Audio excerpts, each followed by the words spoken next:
इंसान पृथ्वी का सबसे बुद्धिमान जीव, जो आज बहुत ही प्रगति करने वाला जीव है। इंसान आज दूसरे ग्रह तक पहुंच गया है। आखिर इंसान और जितने भी जीव हैं, उनका अस्तित्व उस एक जीव के कारण है जिसने पृथ्वी पर जीवन की उत्पत्ति की होगी। इसके अलावा ब्रह्मांड का जन्म कैसे हुआ होगा, इसी तरह बहुत से सवाल हैं। अरबों साल पहले ब्रह्मांड नहीं था, सिर्फ अंधकार था। अचानक एक बिंदु की उत्पत्ति हुई, फिर वो बिंदु मचलने लगा और उसके अंदर भयानक परिवर्तन आने लगे। इस बिंदु के अंदर होने लगे विस्फोट, जिसे ही बिग बैंग कहते हैं। इस विस्फोट से समय का जन्म हुआ। विस्फोट से तापमान बहुत बढ़ गया था।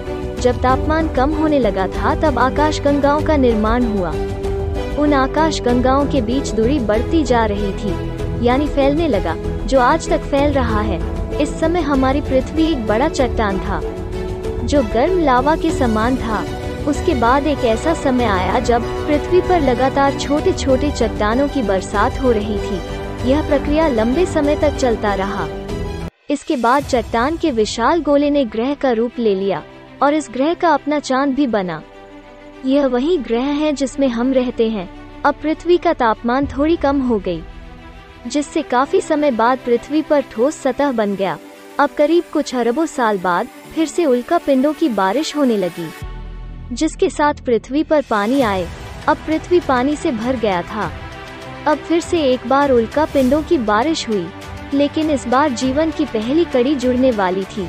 उल्का पिंड अपने साथ खनिज, कार्बन, प्रोटीन और अमीनो अम्ल लाए थे। यह समुद्र की गहराई में थे, जहां सूरज का पहुंचना भी मुश्किल था।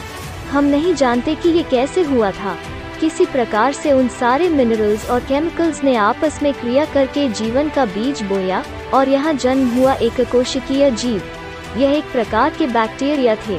यह बैक्टीरिया समुद्र में तेजी से बढ़ने लगे। अब ये पानी इन सूक्ष्म जीवों से भर गई थी। अब 3.5 अरब साल पहले समुद्र में इन बैक्टीरिया की संख्या इतनी बढ़ गई थी कि ये आपस में मिलकर पत्थर जैसी संरचना का निर्माण करने लगे। यह एक चट्टान अपने आप में बैक्टीरियाओं की एक बस्ती थी। ये बैक्टीरिया सूरज की रोशनी को भोजन में बदलते थे। इस प्रक्रिया में ये बैक्टीरिया बाय प्रोडक्ट में एक गैस को निकालते थे, जो ऑक्सीजन थी। अब सब कुछ बदलने वाली थी। उससे कई सालों तक धरती के वातावरण में ऑक्सीजन की मात्रा लगातार बढ़ती ही जा रही थी। उस समय पृथ्वी पर छोटे छोटे द्वीप थे। कुछ सालों बाद धरती पर हलचल होने लगी थी, जिससे धरती की सतह अलग अलग होकर टेक्टोनिक्स प्लेट में टूट गई।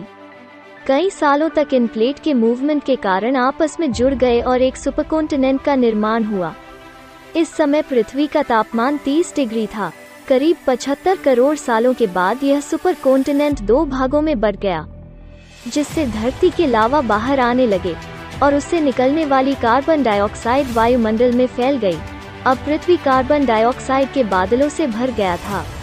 अब इन बादलों से अम्ल वर्षा होने लगी। कार्बन डाइऑक्साइड वर्षा के माध्यम से पृथ्वी पर चला गया और चट्टानों पर कार्बन की एक परत जमने लगी। इससे वायुमंडल में कार्बन डाइऑक्साइड की मात्रा में कमी हो गई। इस कारण धरती का तापमान धीरे धीरे कम होने लगी। अब पृथ्वी का पहला आइस एज आ गई और पृथ्वी बर्फ से ढक गया था। समय के साथ फिर से कार्बन डाइऑक्साइड की मात्रा बढ़ने लगी।